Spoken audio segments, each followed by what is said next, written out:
Okay guys, so I have a setup, small setup here that I'm going to use for the new year, and I'm going to install it on my scooter. And this is an 12 volts air horn. So sinap ko siya sa isang item, and I've wired it up. Sinolder ko na lang muna yung mga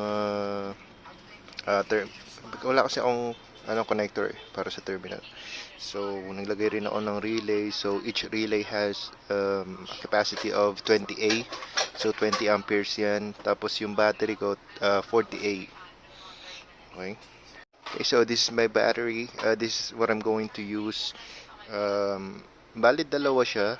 So pinarallel ko na lang para 40A yung discharge, kasi yung isang BMS is 20A discharge para makakuha ko ng 40A. Kasi I'm not sure how much current this air horn uses. So kaya dinoble ko na lang siya. Okay, so electrical tape ko na lang to, and I'm going to install it on our scooter. Okay, so this is how I set it up using the fender clamps. I've installed it here. This is the compressor, and this is the trumpet. And I've made the temporary switch. I've just zip tied it here.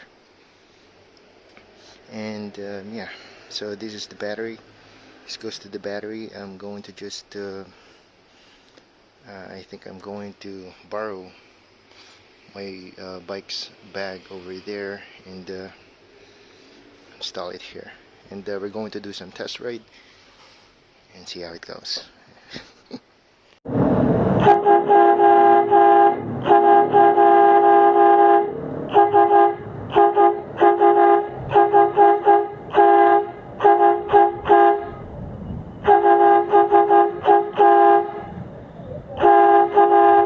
Happy New Year!